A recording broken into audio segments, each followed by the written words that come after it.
Hello guys, welcome back to my channel.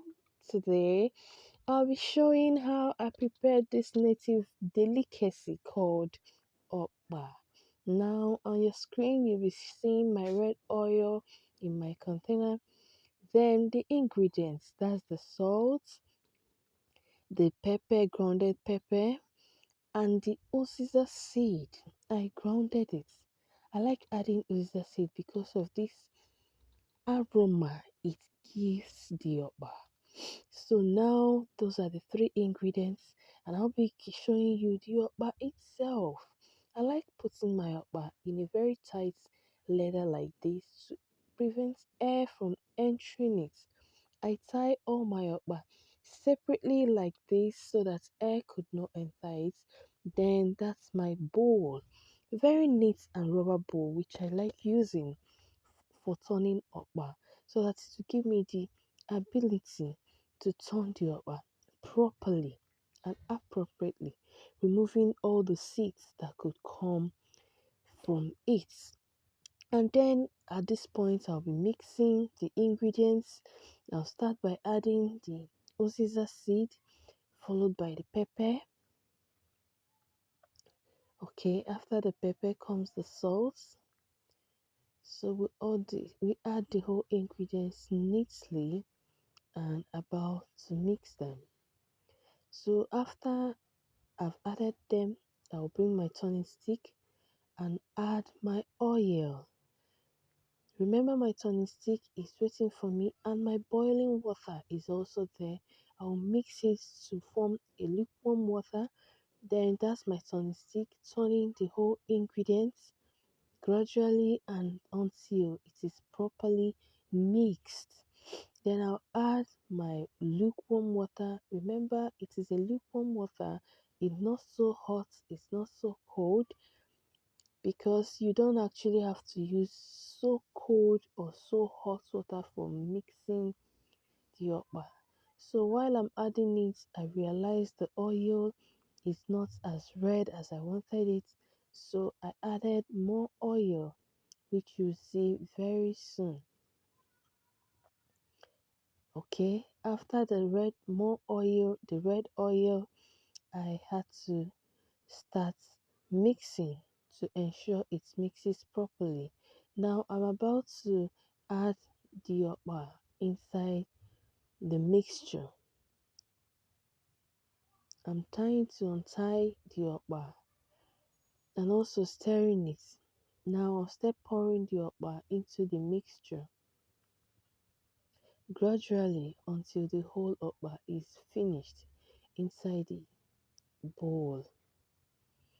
So I'm gradually turning it to prevent it from spilling or splashing everywhere. I have started turning it. As I'm turning it, I'm gradually doing that to make sure the whole mixture mixes properly with the ingredients without forming lumps, without forming any lump, to enable it to mix properly with the water and look properly mixed.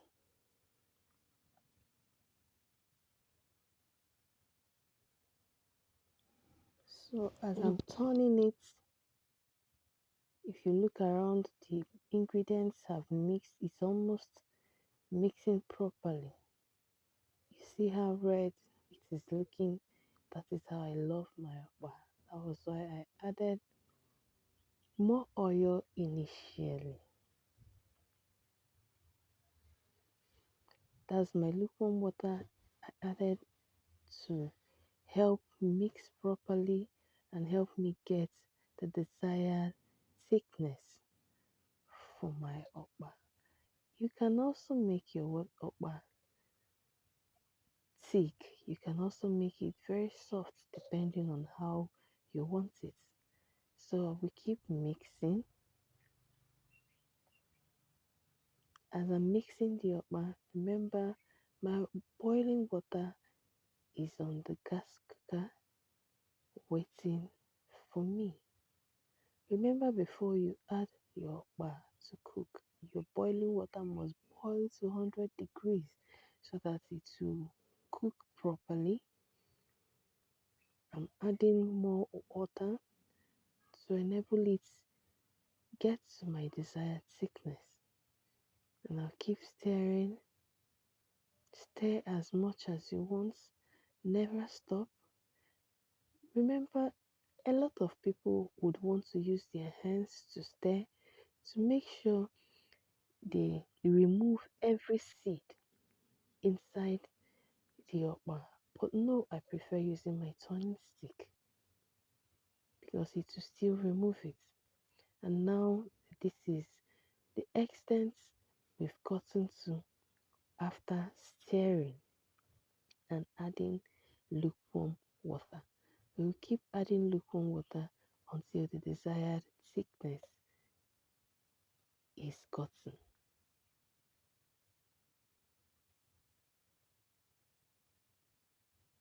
Properly stir it.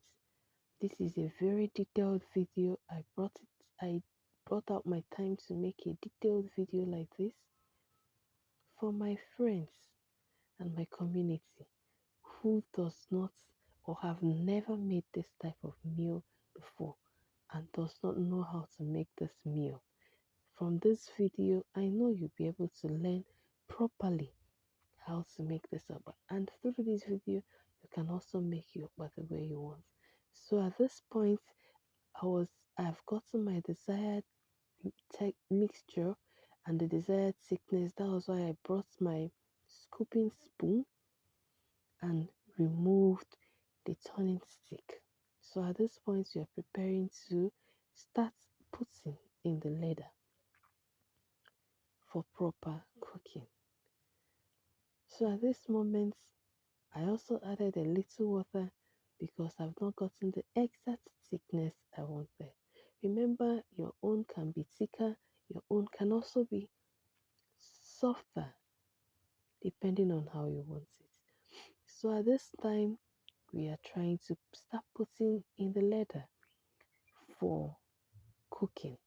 You can use banana leaves for your as to substitute for your ladle, but at this time I want to use my ladle because I could not get the banana leaves after searching all places I could get my hands to. That was why I went to using Santana leather for my okpa. It's still not bad, whichever one you can come across, hand across. And I think I'll be doing a video showing how to tie it with banana leaves. But if you want it like that, you can share in the comment section. Tell me if you want me to use the banana leaves as my leather instead of using this white Santana leather. So we have started adding the okpa into the leather and putting inside the pot for cooking. I would not advise anybody to add okpa in the Santana and keep, because before you could finish putting inside all the leathers, it could have settled. Some would settle down and come up. I like putting it directly to the pot, which I have now done, and this is what my okpa looks like inside the pot and on top of the fire. Now our okpa is ready.